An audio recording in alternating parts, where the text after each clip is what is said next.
Good evening to everyone, and to some of you, good afternoon. Um, Let us chant Namo Tassa to start the session. Namo Tassa Bhagavato Arahato Samma Sambuddhassa. Namo Tassa Bhagavato Arahato Samma Sambuddhassa. Namo Tassa Bhagavato Arahato Samma Sambuddhassa.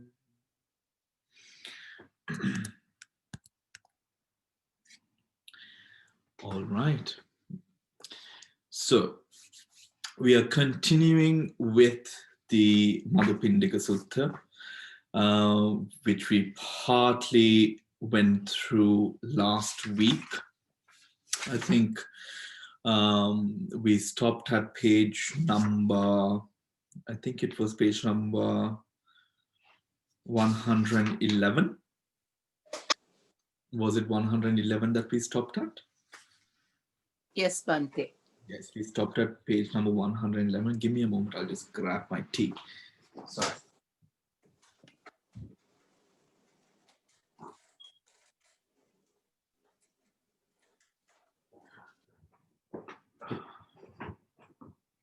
Yes, so page number 111. Before we start off the session today, as a way of understanding the prapanchas a little bit more, because we are going to be going into the look of what prapancha looks like, and how we, through practice, how we probably could get rid of or work towards the getting rid of the prapanchas. So as an exercise, what I would ask all of you to do is for a moment to just leave your handouts be, just close your eyes, taking a deep breath in, letting it go, relaxing yourself as you close your eyes, and just allow the whole mind and body to just relax, bringing your attention to the breath for a moment.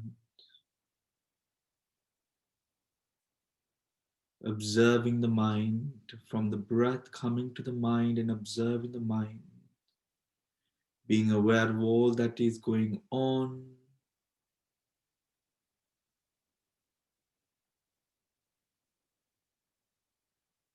being aware of all the different mental states arising, all the different things that you think about,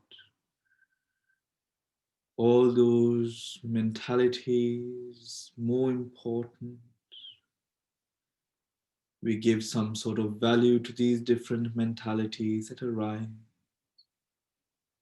The lesson to cleaning the house, any work that you have to get done, your dinner, your lunch, a friend's issue, different mentalities that arise and pass away in the mind. Being aware, just noting that it has arisen.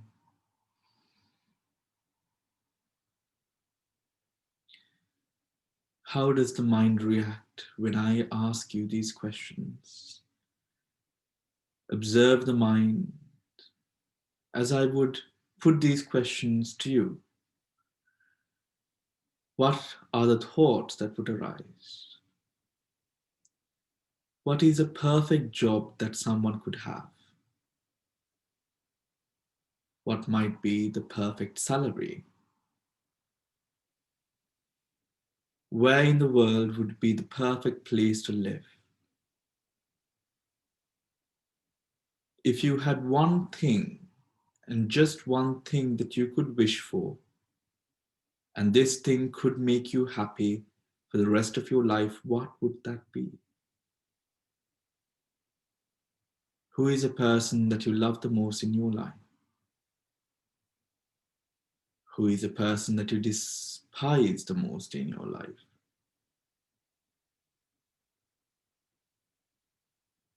What is it that you like to eat? If you had one meal for the rest of your life, what would that meal be?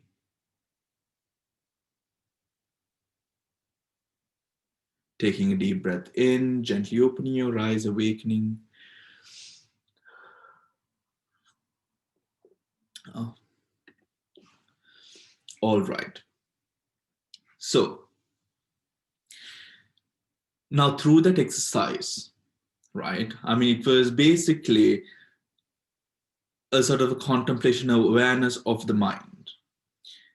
And all of these thoughts that would arise when I would ask you a question, or even before that, as you close your eyes, the sort of the bombarding, the arising and passing away of the different mentalities, all point towards that which is known as the proliferations of mind, the prapanchas.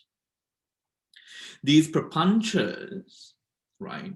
These prapanchas, or it's not right to say prapanchas, but the prapancha dhamma, which proliferates the mind, is caused by three predominant factors, which we have gone through last week, not in detail, but we've also studied this in Abhidhamma, which is tanha, craving, ditthi, views, and mana, conceit.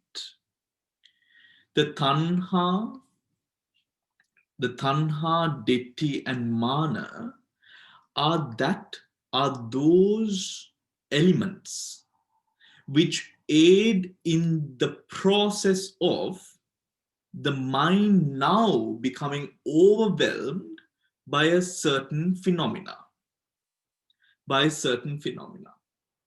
This phenomena belongs to either the past, the present, or the future.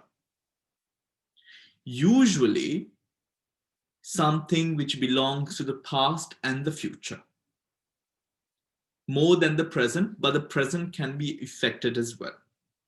That is what we have covered last week. These factors of the prapanchas, right? These factors of the prapanchas, we will be discussing how they arise and how they affect the mind in today's section of the sutta. So today we are going to read mental proliferation as an unconscious process, starting with the I-based proliferation. So page number 111, please. If any one of you has any questions, don't feel hesitant to ask.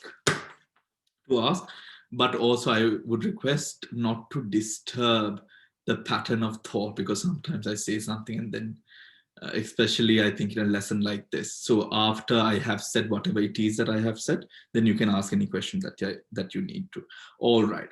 Also, depending on the I and form and consciousness, I consciousness arises. The meeting of the three is contact. With contact as condition, there is feeling. What one feels, one perceives. What one perceives, one thinks about. What one thinks about, one mentally proliferates. Right?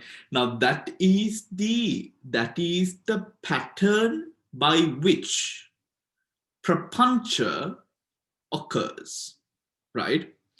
I'm just going to ask you, right, with contact, which is phassa, right?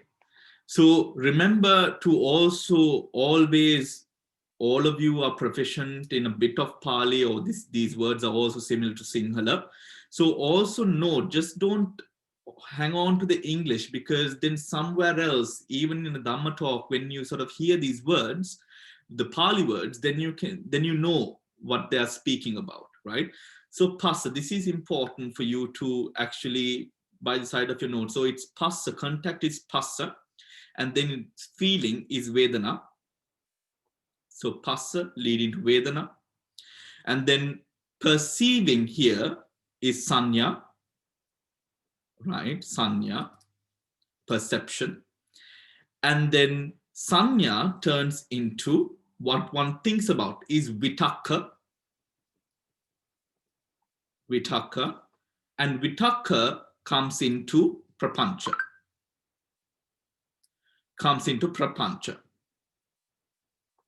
right? Today's lesson is going to be very important for all the meditators. Actually, this whole sutta is all about meditation. And of course, with every sutta that we do, we focus on the meditation, isn't it? Right? So, but this is really everything that we use Vipassana for. This is what we use Vipassana for, really. The prapanchas. This is what is really that sort of virus, that sort of the reason that we are within samsara. This is that reason, really, right? So it is a very important and beautiful sutta. So Passa leading to Vedana, Vedana leading to Sanya, Sanya leading to Vitakka, Vitakka creating prapancha. This is what the sutta says. From that as source, proliferation of conception and perception assails a person regarding past, future, and present forms cognizable through the eye. So where does the prapancha occur? Right? Now, we know that in a process of mind, which we call a viti, a process of the mind, this is the process of the mind which allows for. I love that Dayan has a background of a coconut tree.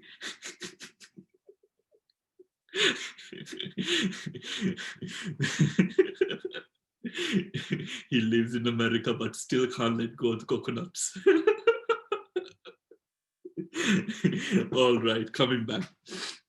So now, when it comes to a Chittavritti process would take an object, and that object being the object is taken through the whole process of the Chittavritti, which then repeats itself in different ways, where now we get to know the object proper. So where does the prapancha initiate itself, or where does prapancha really happen? Now, as we go through the sutta, it felt like it was saying with contact as condition, contact as the condition, there is feeling. Now, that is very important to note. Contact as condition, right? It doesn't say there is feeling as condition. It doesn't say as perception as condition. It says as contact as condition, right? Now, what is contact?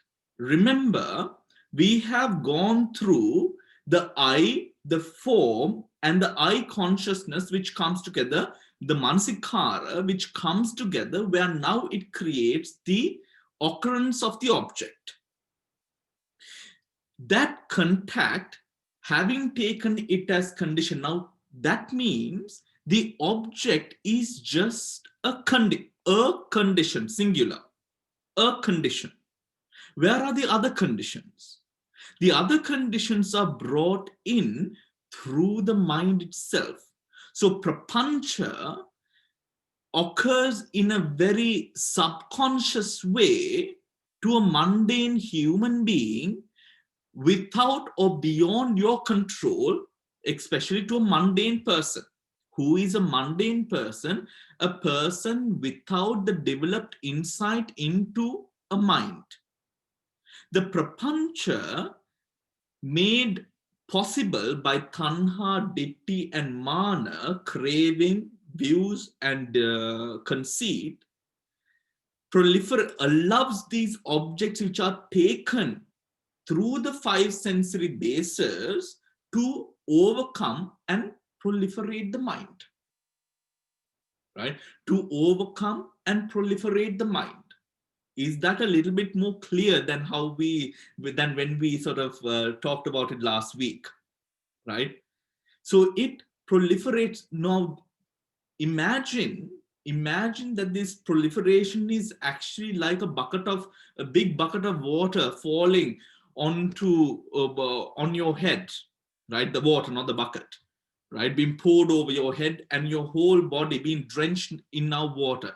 The proliferation of mind is the same, but with something that you are creating in the mind. It is an imaginary, illusionary process. That is why, remember, we went into the term prapancha sanya sankha. Prapancha sanya sankha, then what does that initiate or say? Prapancha Sanya Sankha talks about the illusionary factor of both perception and the sankhara, both of this speaking about the consciousness, right? We know that the sankhara and the sanya, these can't arise separately. It always arises together. Even if we take Vedana, which is feeling, perceiving or perception, and vitaka, all of these things, especially if you're talking about Vedana and perception, it arises together. You cannot have Vedana arise without Sanya. It just does not happen, right? If Vedana Sanya arises, vitaka will surely arise. There has to be vitaka. Or else, why is there object in the first place? Right? Vitaka makes us aware of whatever object which is. So then, the prapancha process, the process of the proliferation of mind occurs subconsciously. Occurs subconsciously because it is something which springs from not the vitikama, not the paryuttana kilesa, not the vitikama kilesa, from the anusaya kilesa, the latent tendencies. It springs from the latent tendencies, right? It springs from the latent tendencies. The prapancha forms, these tanha, ditti, mana, is like the love child of the devil. In a way of it is what, in essentially, it is what Tanha, Rati, Raga was trying to do to the Buddha, right? To sort of bring him back to the worldly mundane life, right? Remember the story. I don't need to repeat the story, right? Essentially, that is the same thing that Tanha, Ditti, Mana acts to us, right? It is the same thing, making something. For example, now when we did the exercise, what would you say is the dream job? What is the best salary, or where is the best place to live, right? All of these things. Now you might have had, okay, this is the best place to live, right? This is the perfect salary, this is the perfect whatever, right? All of that is what? Backed by what? Backed by something that you have possibly heard in the past, right? The images, things that you have read in the newspapers or magazines, things that you have spoken with your friends, all of this which narrates the decision that you're making right now. That clinging on to that view is interlinked with both conceit and tanha. Tanha, ditti, mana, in that way works together, right? Remember, now when we when we speak about tanha, there is always a way how we would say, okay, this is okay, right? This is okay. That is the man element, the conceit element. But when you say by which date are you saying that this is okay, that is the dikti element. The data that you use to say this is okay. Everyone does it. That is the dikti, the views.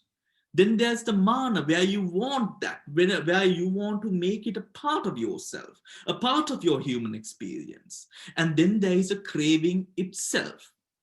This given off to or put into practice with regards to each and every different other object which arises in the mind allows the proliferation process to occur, saturating and overcoming the mind. Now, these objects, now everything that you think of is this, right? Your life is all about achieving that which you think is the end goal of it, right? The end goal of it. Now, this is again one of the other reasons, or one of the other ways that you could mention as a reason of a mundane person's consciousness not being able to take as object nirvana, right? Remember that? A mundane person's mind is unable to take nibbana as object, right? Why? Because it is an experience that we have never had. It is only by concept that we can even come close to. Actually, we can't even come close to it. It is said, whatever concepts that you have of what nirvana would feel like, it is said it is far from what it actually is. Because we have not experienced such a thing. A arahant's cognitive experience, it's said to be concerning the present. Concerning the present. While our experience of the present is more considered by what we have experienced in the past and the fabrications of the future. Coming into a position of mind where now you can take a step back and observe, that is the next part of the sutta. So let's go through this sutta. Okay, all right. Now we have year-based proliferation. The same thing repeats. The meeting of the three is contact. With contact as condition, there is feeling. What one feels, one perceives. What one perceives, one thinks about. What one thinks about, one mentally proliferates. From that as source, proliferation of conception and perception occurs. Now, proliferation of conceptions and perceptions. What is that? Why are those two words used? Conception and perceptions, this is two important parts in understanding what this proliferation is. It's the same, right? If you use the word prapancha, if you use prapancha sanya sankha, it is all regarding the same, but hinting at different points of the prapancha process, or different aids to the prapancha process, right? To the prapancha process. Conceptions and perception. Now, conceptions and perceptions, this is to say, when we would take the things that we like in our life, the things that we truly adore and like in our life, right?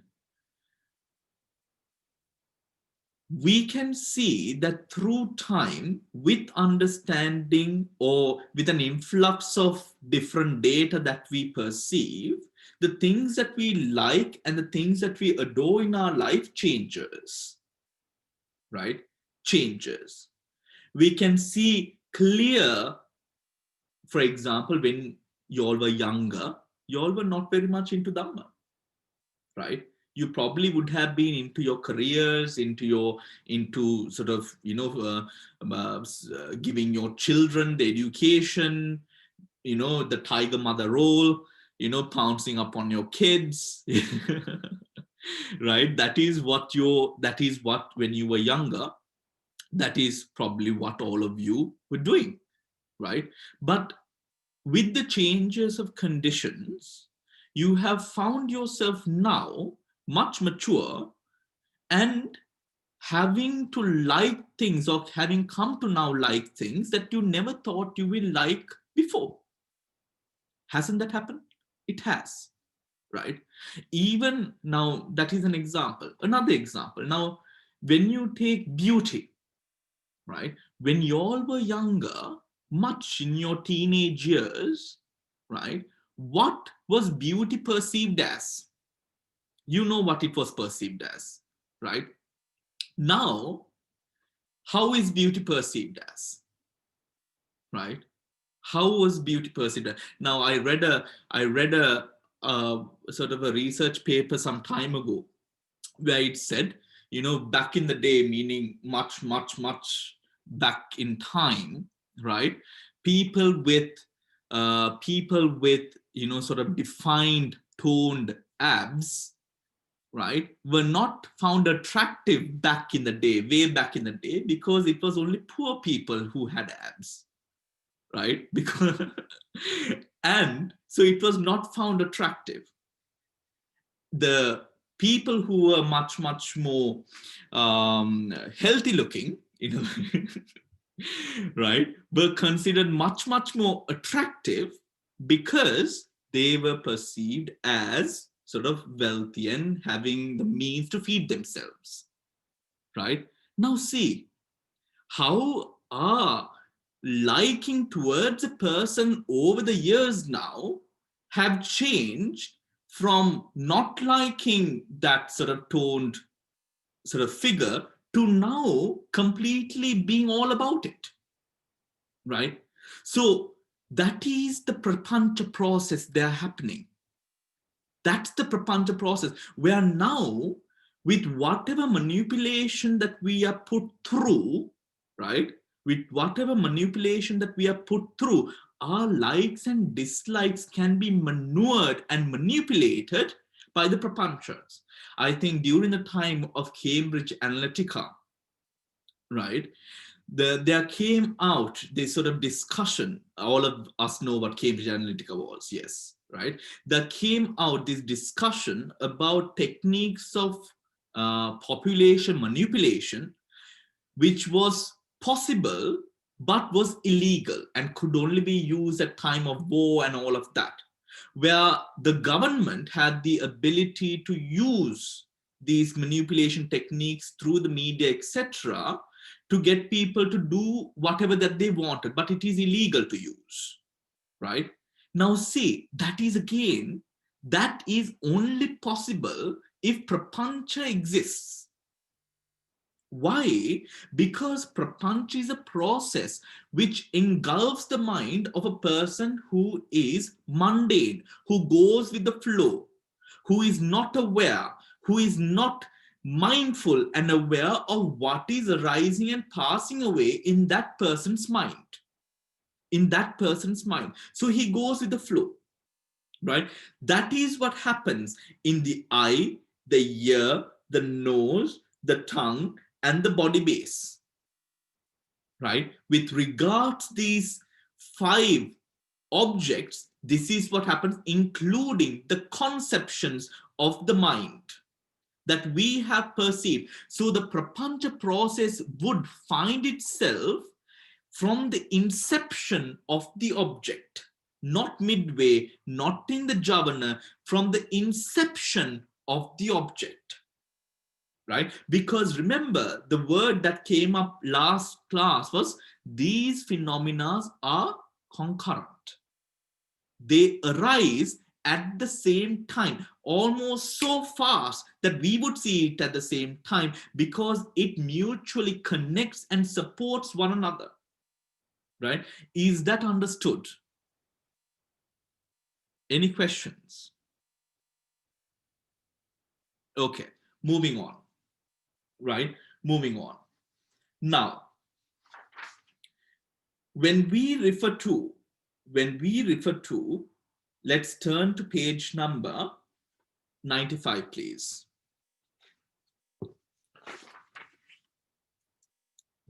Page number 95.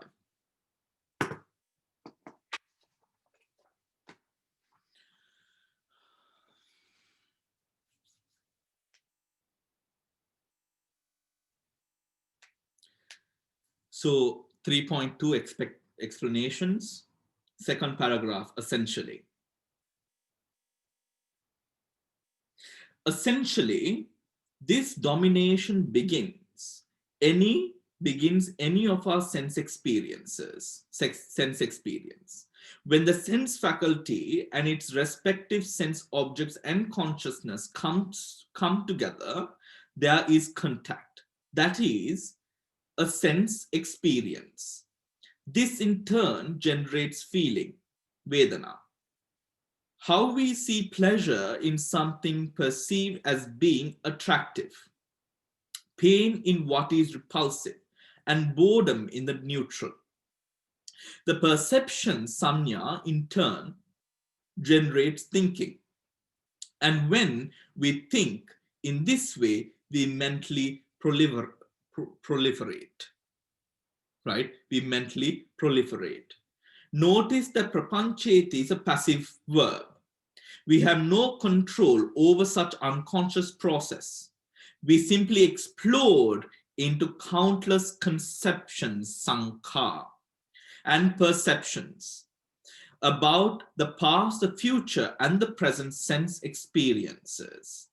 We run after the past, conjure up the future, and misconstrue the present, creating our own world of these misfits of thought and imaginings. We are being processed by our mental proliferation, right? We are being possessed by our mental proliferations. This is then the place where, now, this is where silent meditation comes into play, right? This is where, when we would say, yes, having a tea mindfully, having, walking mindfully, that's all good. But sitting down and coming into that stillness is very important time to time. Because it is in that stillness that we find the secrets of our mind.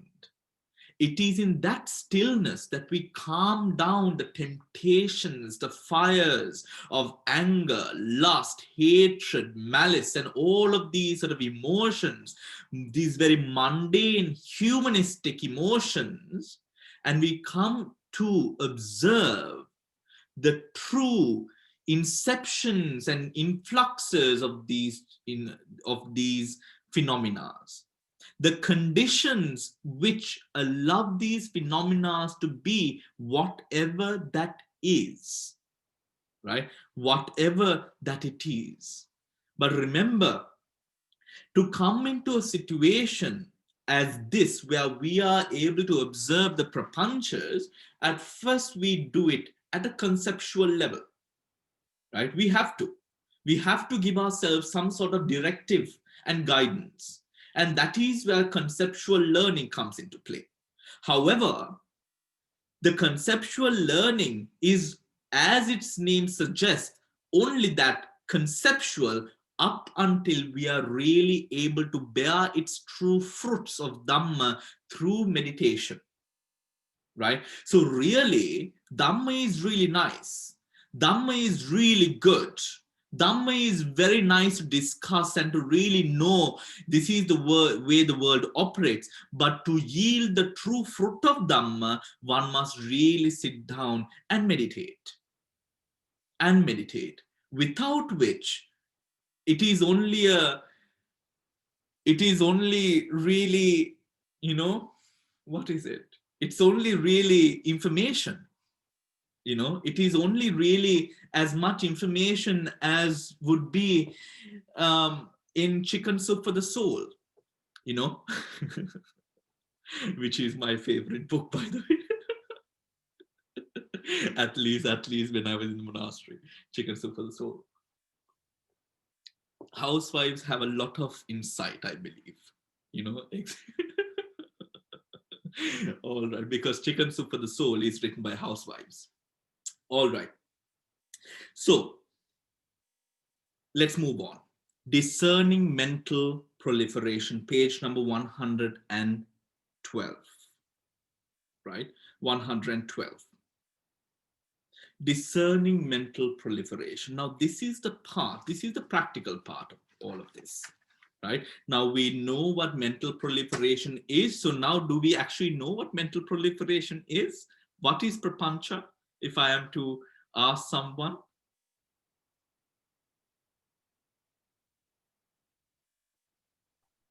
Do we know? Are we clear on what prapancha is then? Tanha dittimana. Sorry? Tanha dittimana. Yes, I mean prapancha is the inception of tanha dittimana, but it has a process behind it. So Hemamali, what do you think? What is prapancha, Hemamali?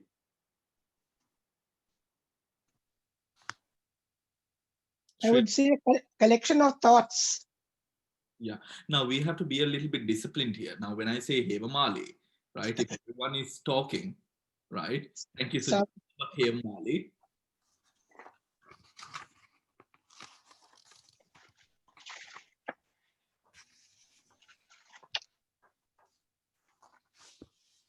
Hemamali's mic is also not muted.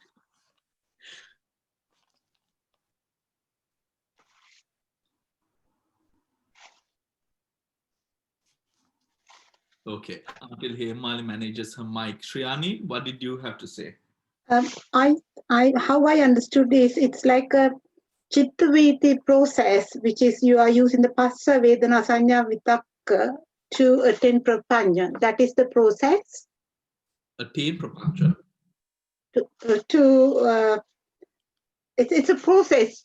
It is a process, and that is the route to the. So what happens from the process is the answer. What happens through that process? You become vitakka vichara. That is what it, because you keep practicing the same. Your thinking process become a way of thinking. It's become a way of thinking. A way of thinking. Not really. Hemali, you've unmuted your mic. Yes, Bante. Yeah. What is it, Hemali? Is it some collective consciousnesses? Or What? No, sorry. Are you listening to my, were you? Padma?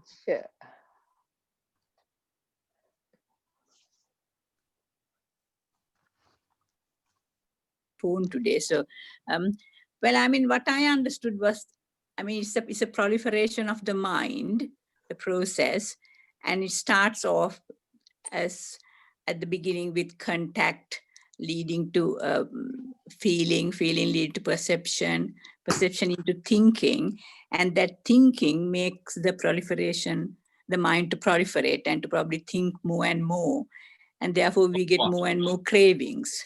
About what? Because of that. Of any object, whether what you like or what, I mean, depends on, it's again related in greed, dosa and moha.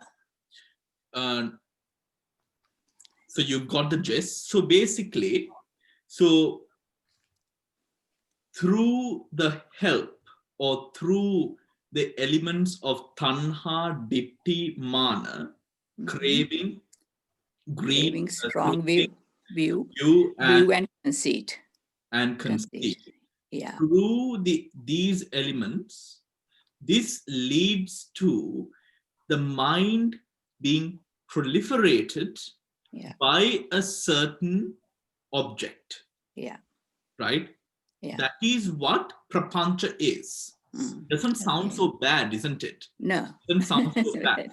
But it probably is bad. But the thing is, how does it then practically work out? For example, when you're infatuated with something, when you can't rid your mind of anger, when you can't rid your mind of hate, when you can't rid your mind, for example, even just imagine, I mean, devoting, for example, if we take the world, we are taught, okay, you must earn from this time to this time. I mean, I was actually thinking about this today. Like we've actually actively wasting away the best years of our life, literally in believing that we are earning to actually live.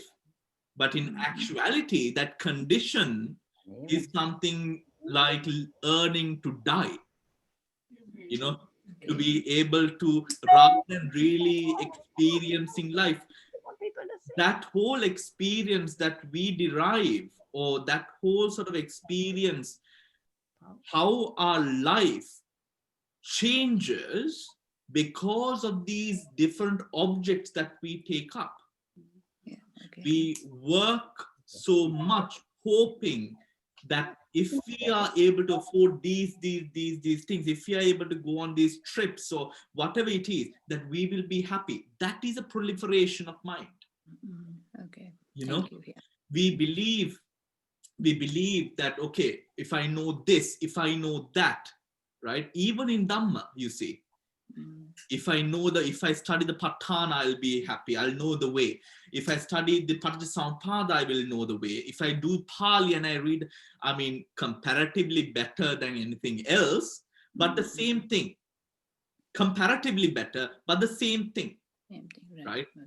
So in coming to that sense, I think in all the sutras that we go through, in all the Dhamma that we have to go through, essentially what it must give us is this ability, like we would take off a robe, or to sort of take off our clothes in a way, we sort of become lighter and more comfortable in taking everything off.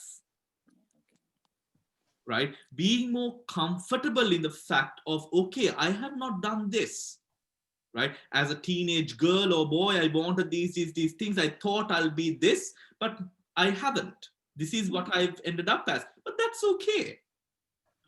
Being able to bring that element of lightness and being okay with that, because you know a greater reality of the world, actually not greater yet, the reality of the fact that this world, in all its perceptions, conceptions, and its worldly realities, is all what we make it.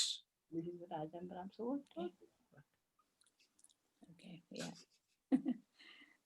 Is all what we make it, not anything beyond that which we make it. Yeah. You know, that is what mental proliferation is. And I think now you understand in a way how important, why prapancha is one of the most important topics when it comes to kilesa, or the hindrances, or the reasons why we are in samsara, because prapancha is literally that drama king or queen in our minds, which dramatizes on each and every object that arises. That is why we can't let go of our anger. That is why we can't forgive. That is why you hold your husband or wife accountable for the mistakes that they have done 20 years ago. Right? Yeah. Thank you. Yeah. I have hit a sore spot, yeah. Right. Thank you. So,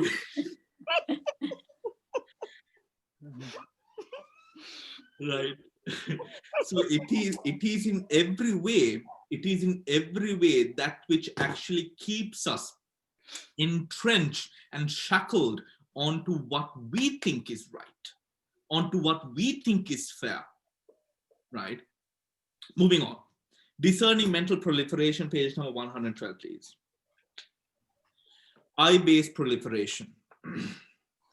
Indeed also, when there is I form and eye consciousness, a manifestation of contact can be discerned. A manifestation of contact can be discerned.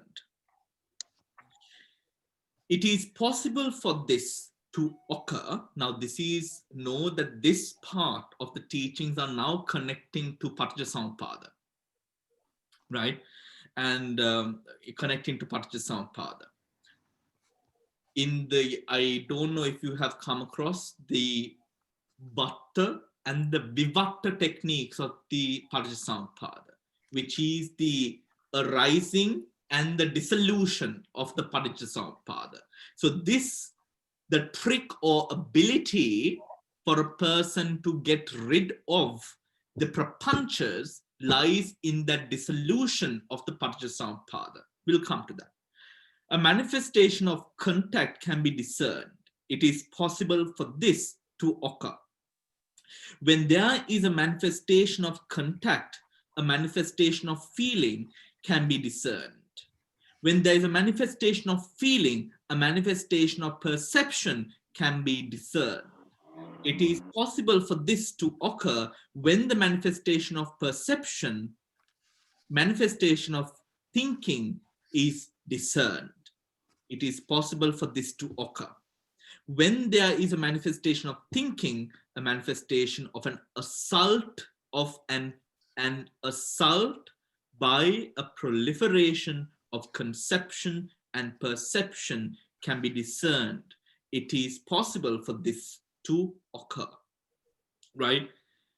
Note how the word manifestation is used. This word manifestation being used in the way that it is tells us that whatever which has now arisen arises with a pre-concept or in a way pre-programmed,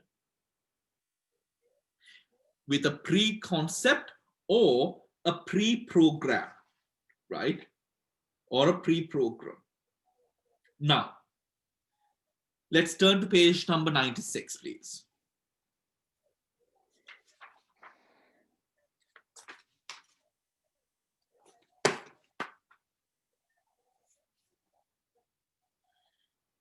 Now, in the practice of being able to grow conscious into a conscious state, where now one is able to observe the arising and passing away of whatever phenomena of mind, to an extent where one can observe without getting entangled within whatever that arises, becomes key to gaining control over this malignant force that operates in our mind, the prapanchas. The second paragraph, 3213. Mental proliferation. Prapancha works hand in glove with how our sense experiences, how we sense things.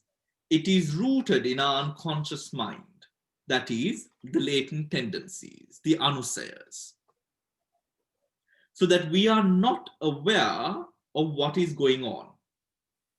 We are deprived of our free will. Right? We are deprived of our free will.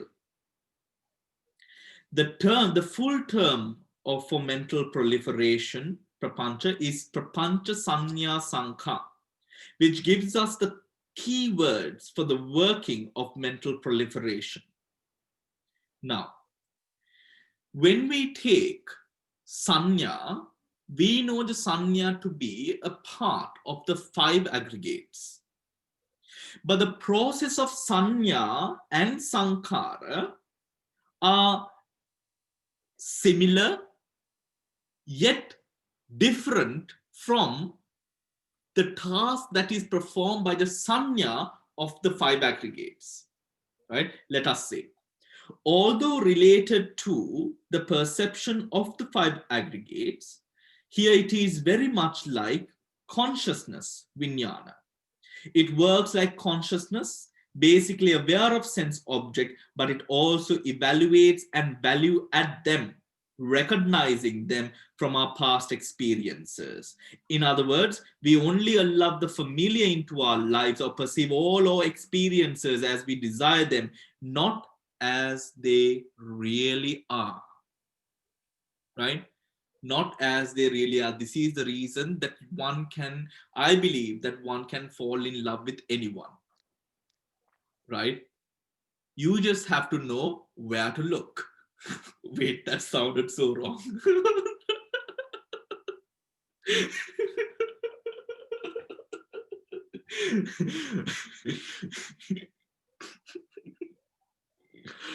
All right. You just have to know how to look. The attitude by which you observe an object can help one, or actually can bring one to fall or require any object in their life. This is the way, for example, when conceit, remember that tanha, ditthi, mana, these are forces that operate together. This is what creates that superglue like hardiness, where it is very difficult to remove, because in every way you are convinced that this is the way, that you are doing the right thing for you. That is how the proliferation becomes dangerous, because it convinces you of something entirely different from reality, without any sort of you having any doubt in that reality that which you believe, in which you believe. That is where the danger of prapancha is. The sanya, as mentioned, right, they use the term, it evaluates them and value adds. This perception that works within, because again the tanha, ditthi, mana brings value into something, creates some sort of value in something that has no value to, that is of no value to you in your journey to happiness. Right? And even the sense or conception of happiness itself is a result of your prapancha, is a result of your prapancha. This is where then in your meditative, now I think reading or going through this subject, you can now imagine the extent to which we develop in the path of practice, or the extent to which we must develop in the path of practice to get ourselves from a state where everything that we think and do is conditioned by prapancha to a state where now you can observe and do things with present moment awareness than anything else. Just imagine that extent of practice that you actually require and need. But essentially, this does not mean that there is a long way. This means that there is one important aspect that should be developed. The ability, the skill of unentangled awareness. That is what it's hitting at. Nothing else. It is not to say I must give 100 danas to Pachega Buddhas and do 100 katinas. All of that is just the sugar on top of a muffin, a sugarless muffin, just to convince you, oh, you're getting your daily sugar. They put a little bit of sugar on top of your sugarless, sugar-free muffin, That is just that. All that is just that. What we really come down to is, are you able to be aware without entangling in what you're observing, right? Without entangling yourself in what you're observing. right? Now, usually every week on a Sunday, I am reminded of the plight of householders' life when the students for the Dhamma school come to the temple. Right? in many ways, and one, I feel that Corona has been a blessing for me. Where I don't have to put up with it anymore. But when it comes to the lives that you live, right, in a very practical and intimate manner, that is where the meditation, the silent meditation, comes to be so important to your practice, more than mine, actually, even more than mine, right? Because you are basically living, it is, your whole life is oxymoron. You know, it is like water and fire together, literally, right? Literally, it is always in this state.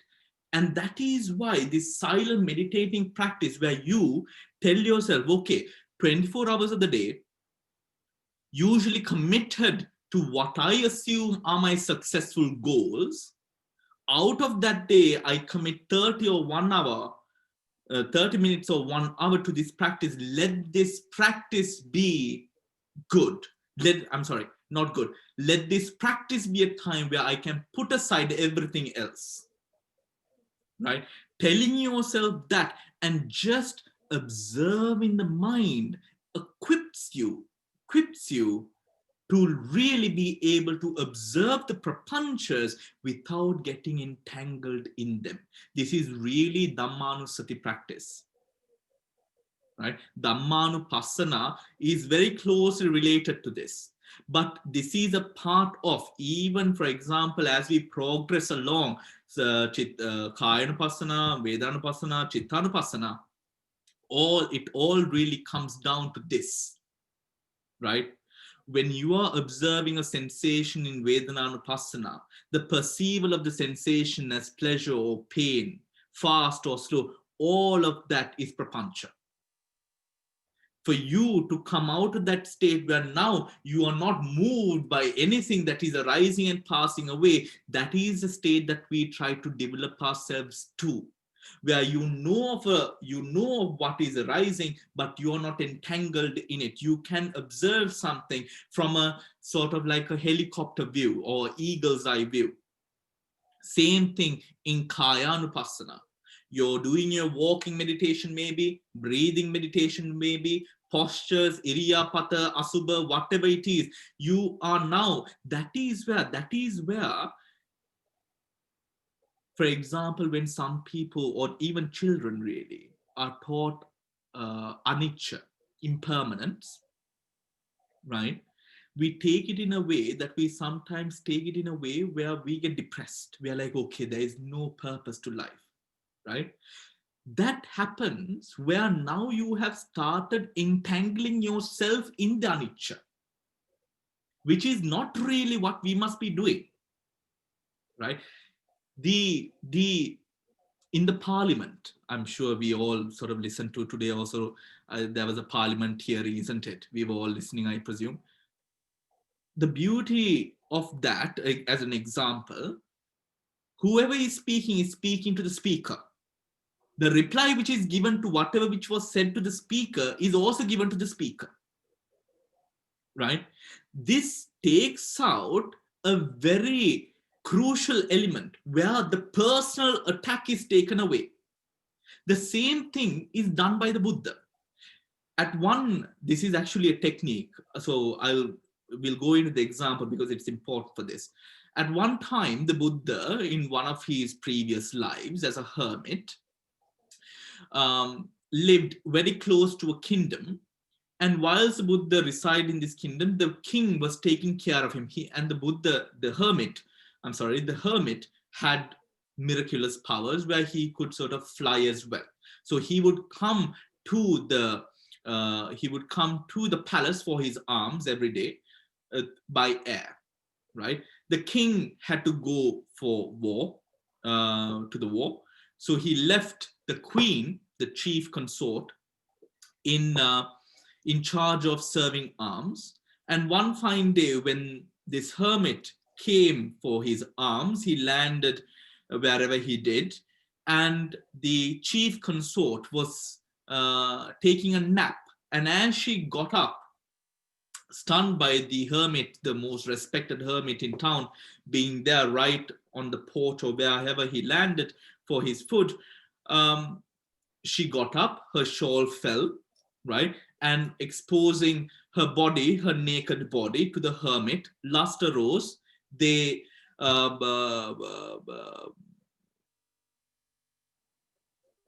engaged in, you know what happened. And then the hermit went back to his cave, right, walking back. So it became a popular theme of discussion within the townsfolk. The hermit who came by sky left walking. So everyone knew what had happened, right? Everyone knew what had happened. The king returned after months, but this continued on, you know.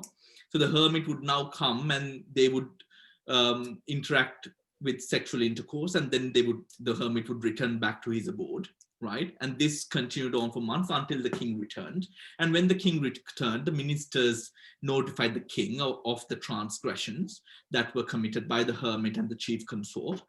The king asked the chief consort, and she said yes, right? Yeah, however, the king did not believe the consort. Now she's saying yes, but the king does not believe. To such is the extent of the king's piety towards the the hermit. The king went on and asked the hermit, did something of this sort happen? The hermit knew at that time that if I do lie to the king will believe me, regardless of what anyone else says. But however, I have not lied in this samsara. Since I started aiming for Buddhahood, I have never lied. And this will not be the day that I lie. So the hermit spoke of the truth. The king, disappointed, returned, did not kill the hermit, returned very disappointed. And the hermit, ashamed, got back into his practice, developed the jhanas again, and visited the king with his abilities, right, of flight. And when the king saw that the hermit was now coming by air to at the time of alms, the king knew that the transgression has now been cured and the hermit has returned to his saintly status. And during that time, now the hermit, who is, you know, the Buddha to be, speaks in this manner.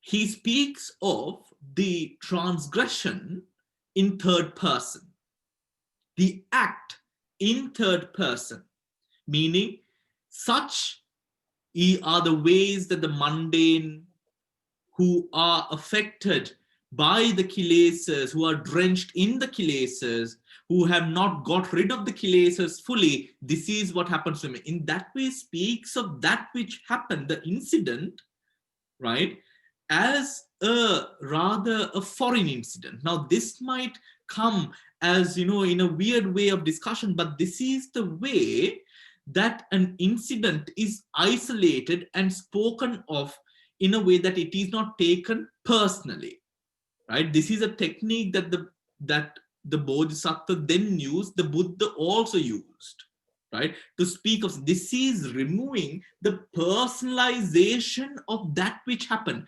Anicca should be the same. Do you get it?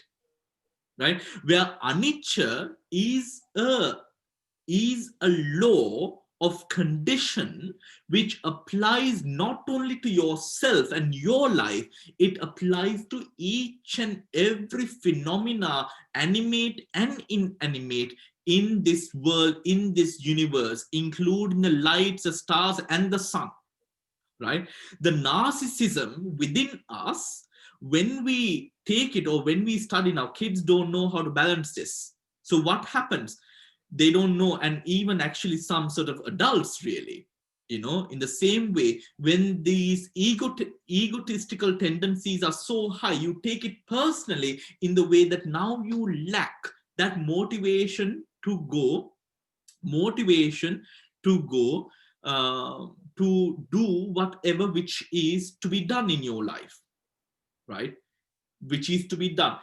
In that way, we come into this process of analysis of the prapanchas and that which causes the prapanchas, in a way that you see it as a foreign phenomena that is not yours. Because the problem in the first place is the fact that you make it yours, that makes you cling on to it even more, right? Last, there is a pain. Let's talk about pain. Pain arises, you make it yours. Now you have to change your posture. You have to change your posture. Why? You made the pain yours, right? You have just been sitting for 30 minutes or 15 minutes. That pain is not going to kill you. That pain, although you might, sometimes the pain is so much that you might feel as if your whole body is going to catch fire. Now see, that's exactly what the mind tells you. The body might just catch fire. It burns so much. What is that? Again, the proliferation. That is very clear. Especially with pain, in terms of when we meditate, your that proliferation of mind, or else you're supposed to be doing something, you can't get hold of the breath, you can't get hold of the sensation, you can't get hold of the mind. What happens? You're frustrated. There, frustration, proliferation. The frustration took over your mind, the object at hand disappeared. What happened? Proliferation of mind. Saw that there?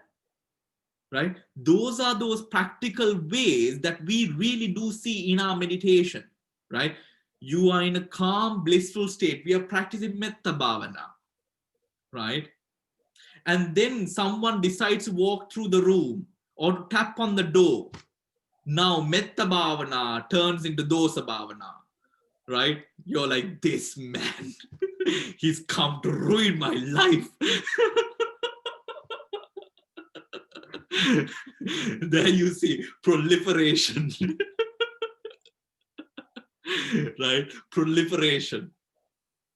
In that way, you see, even not only in the gross, but even in, for example, people like me who love, now I am used to living alone.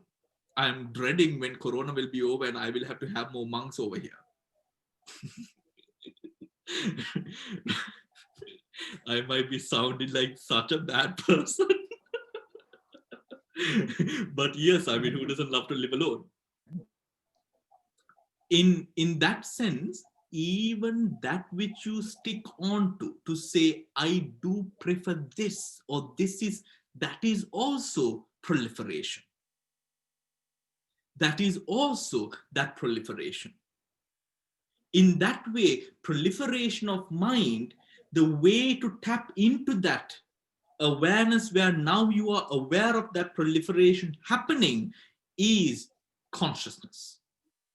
The word which is used is panya pesanti, right? It is used in the future tense. Is santi, san, I think is sami, sama, is santi, is sasi, sati, is santi, san, is santi, is santi, sati, right? So when these words are used with the isanti as issa at the end, this is all to do with the future tense. Meaning what it says is, how can you stop the proliferation from happening? You must bring yourself to a position where now you are aware of these conditions that befall the mind, and slowly bring yourself, pre-plan. Right? You can't do it in just that moment. You have to build yourself up to a position where you can do it. And that is by slowly building it. So, right, if you are a beginner in your meditation, forget about prapancha, just meditate. right? Forget about the prapanchas. Just bring your mind to a state where you are able to meditate first, and to maybe be able to observe the breath or the mind or whatever technique that you're doing, where you are able to do that. When you are now aware, now you bring the Dhamma into it, where you are now able to observe that which is happening. This is what happens in Kammatthana, right? First of all, there's nothing. We are like, what we say is, okay, go, Anapanasati, do it. That's it. Observe the breath mentality at the tip of the nose, observe the in-breath and the out-breath, see if you can do it, right? That is it. That is what you start with. Up until you are firm upon that, it is very difficult for one to now be aware of the prapanchas. What happens then is now momentary awareness. Momentary awareness can sometimes be dangerous for you. How? Because at one point you are aware, at one point you are not, right? At one point you are aware, sometimes, most of the time you are not. So then frustration, anger, you put yourself down, all of that arises as you progress along that. Why? Because you are not fully aware of that Dhamma which is actually prolonging in your mind in different manners and ways. Right? So you're with the prapancha, you're focusing on another prapancha. Right? Why? You let it get to you. Rather than that, we put aside everything, even the Dhamma, and just bring ourselves to a position where you can just meditate, because it is through that that you are taught your first lesson in this, in disengaged awareness, where you are able to be aware without judgment, without entangling yourself into whatever object that presents itself. That is the first lesson that you have to learn in your meditation. Up until you learn it, there's nothing much that really you can do with your meditation, right? Yes, you can use your meditation to go do other things like memory development, right? Focus oriented practices. If you want to focus more on a certain thing, if you want to, all of that can be done, but not really go any deeper than that. That is where the difference between that secular meditation and this deep Buddhist practices, which allows you to go really into the foundations that keep us entrenched in samsara, right? Coming back to page number 96, please. Sankhar. Sankhar too works like our consciousness, but we are here attending to the perceptions we have been accumulating. Its only task is that of projecting notions and imaginings, projecting notions and imaginings, what we desire, what we hate, what we are deluded with, what we fear. This is, in fact, how our creative minds work, measuring ourselves against others, creating problems for us, and lurking insidiously behind our thinking. And at the root of all religions, including religious Buddhism. Including religious Buddhism, right? That's very important. That's very important, really, about the practice. The importance of knowing that there is no need to be attached onto anything, whether animate or inanimate, where we are able to enjoy the company of a person, knowing that this company will come to an end one day, enriching us to be able to make the best of whatever which is, and to sort of move on, taking every day as it comes, right? Taking every day as it comes. This can be taken in many different levels, right? In many different levels, suiting to whatever instances of life that you are in. Mental proliferation, same page, next para. Mental proliferation then comprises of perceiving sanya and notion forming sankha, or conceiving manyana, is the explosion of mental constructs created by the power of latent tendencies. I mean, how lucky is it that we are doing this sutta right after the end of the Satipatthana, right? And of course, we are starting a 12-week course on the Paticcasamuppada soon. So, really we are really going deep into the real reason that we are all here, really, and what actually keeps us from achieving and attaining. What is the reason that I have been meditating for 30 years, for 40 years, yet I do not see progress? I have not been able to really make progress. This is the reason. Have we been able to bring our meditation to a situation where now we are able to see these formations and constructs? Have we really put in the energy? That is why, meditating when you're young, right, with that sort of fresh blood and, that sort of mentality where you believe you can do anything, right, is good for the practice, because this really does need, right, this really does need mental and physical energy, right? This is not to say that you all can't do it, right? That just because you are advanced in years, this is not to say so. But of course, having it does require a lot of energy, because why? You are challenging yourself, right?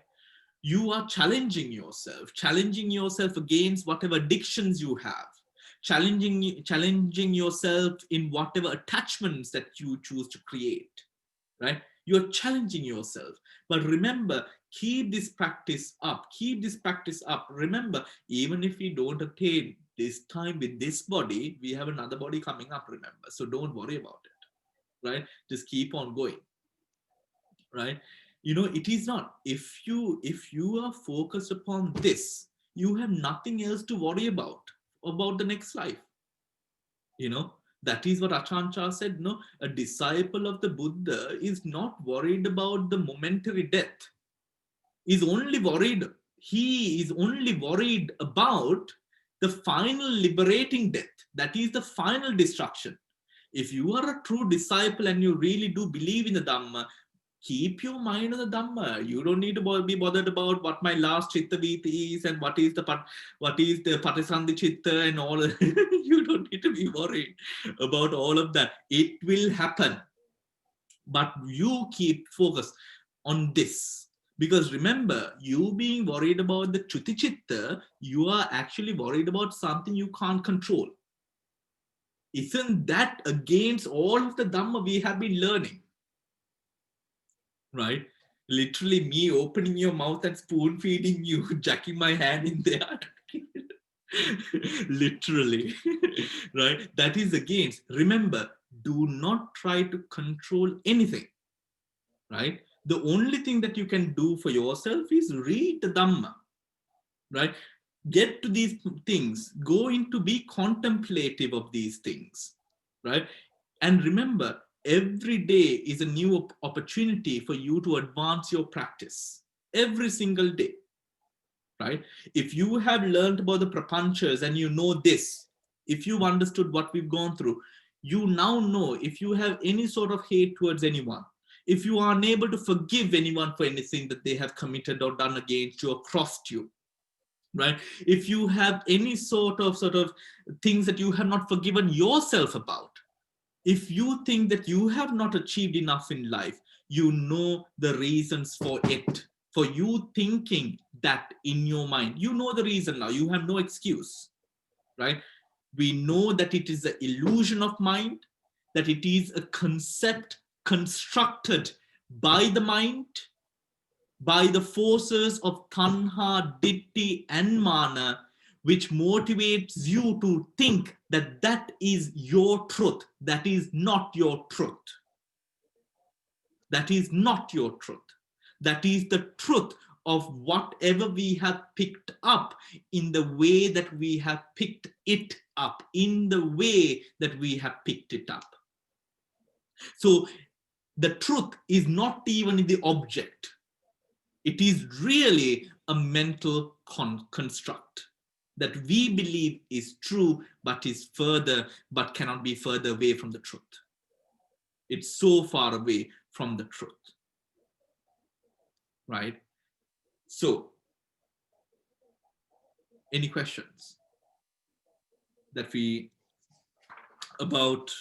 any questions about what we have gone through, right? We will go a little bit more deeper on this same subject next week. We couldn't discuss the Vatta and the Vivatta, which we will.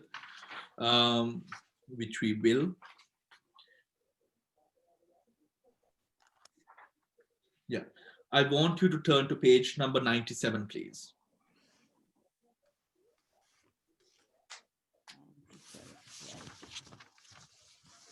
Page number 97, paragraph 1, 2, 3.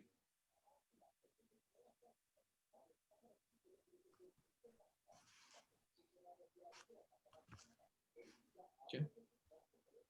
The word for notion or idea here is sankha or sankham.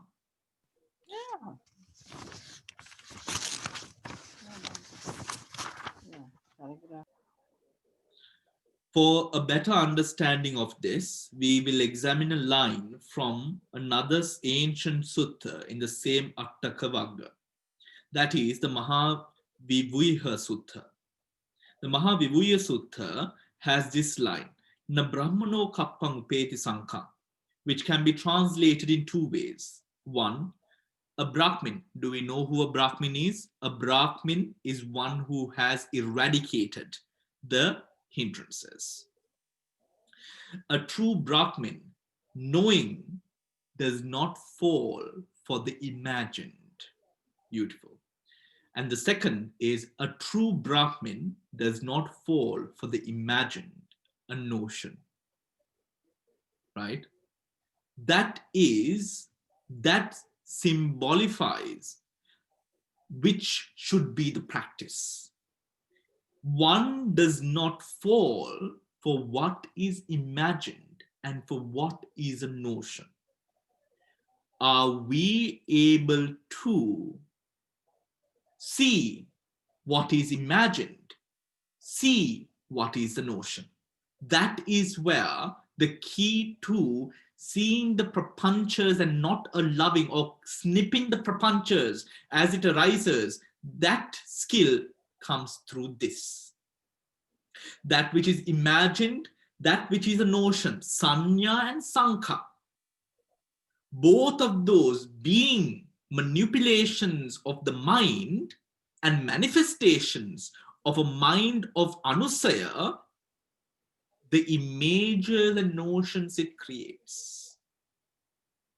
Right? This person is good. Why is this person good? Because he wears a robe? Because she served me well when I went to her house?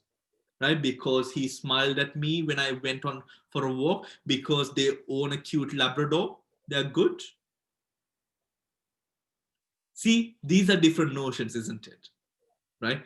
Are we aware of those things? Now, this is not to then say, look, that is where now that reflection, are we taking the reflection as personal? That is the other thing. Now you are skilled. Now the mind finds a way to entangle itself in the notion, in the getting rid of the notion. That again, that's the difficult part. That's even more difficult. Now the person who's letting go of the notion, there is another person that is created. That is where the agitation arises with the notion. And now because of the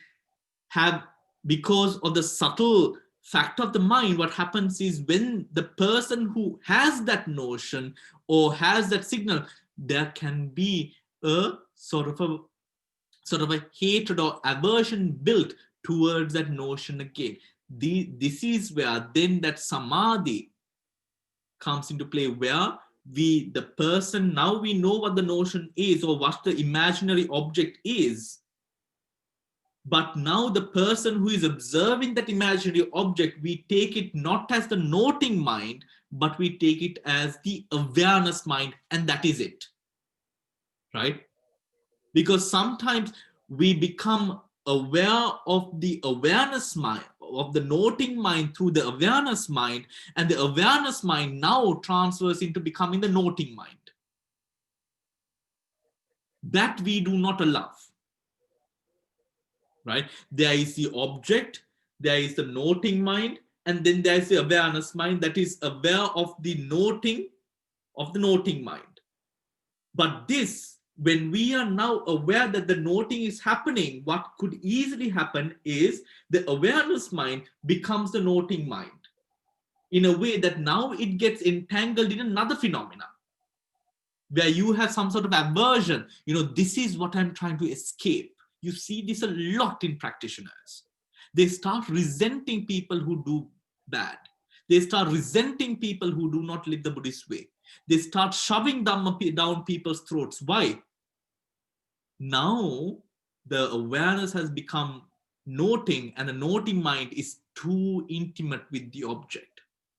That is where the skill is, where you are able to maintain the awareness mind because without converting it into a noting mind. That is where the true skill is. Completely disattached. Let it happen.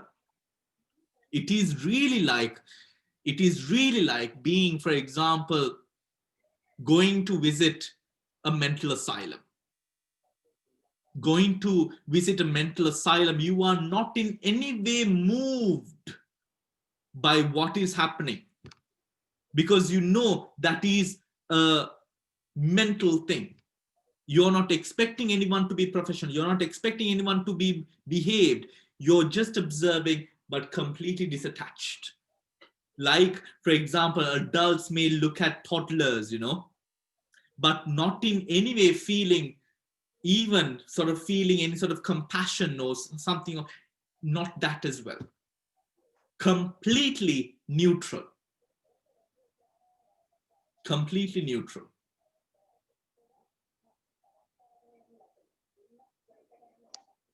Any questions?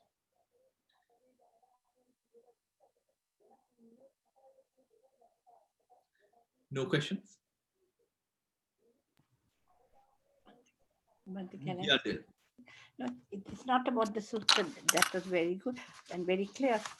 Bhante, I asked this at the end of last time, so I'm just bringing it up because Bhante, you said it'll become clearer when you do today. So that's the only reason, not to confuse anyone is just what I saw. And I mentioned to you that when we did the discourse on the root teaching, so I want to ask forgiveness from the others. This is just the discourse on the root. It says at the bottom the words, because they said perceives is sanjanati, then in the next one they say it's abhinyanati, and the words change, and there was a manjana, but now in this it is very clear. It's so we will take these words, isn't it, Bhante? Because those have got different words for perceiving and conceiving, and now in this it's differently. Why are they using different? Next week's class, Dil, we are going to go through it. The thing is, these words, yes, there are so many similar meanings, you see. You know, and you really get the meaning of the word. Unlike, I mean, even in English, if you're really good at it, I mean, you have a feel of the word. Similar in Pali, you have a feel of what that word is, right? So we find because with the tenses, with the clauses, all of that, the word, meaning of the word and the intensity of the word changes. We find that it is sort of used in different ways with different sort of words. So it is really for a person who has a proper sort of a really good interaction with the language, really. And reading the sutras in Pali is quite easy. Reading the Attakatha in Pali is quite difficult, or the commentaries or the sub-commentaries are even more difficult, because the word, the use of the language is quite different. It's quite different, right? So, but we will be coming to those words till next week, in next week's class. Very clear. Thank you, Bhante. All right. Hemamali, you have unmuted. Yes. Yes, Hemamali. No, Bante. I don't have any questions now. Okay. Sorry, Pushpa, Bante. Pushpa, you have unmuted your mic. Yeah. Bhante, proliferation springs from latent tendencies. Yeah. That's tanha ditti mana. Latent tendencies, there are 7 kinds of latent tendencies, right? Where is that? Oh, page number 108. The 7 latent tendencies, right? Lust, aversion, views, doubt, conceit, desire for existence, and ignorance. Yeah. Okay. Right? So these latent tendencies, always again remember, they can exist and condition. Yeah. What they really do is more condition, right? So these tendencies condition what we think, how we behave, right? And tanha ditti mana is more or less what these 7 tendencies are, really, isn't it? If you take lust, aversion, views, doubt, conceit, desire for existence, ignorance. Now, desire for existence, ignorance.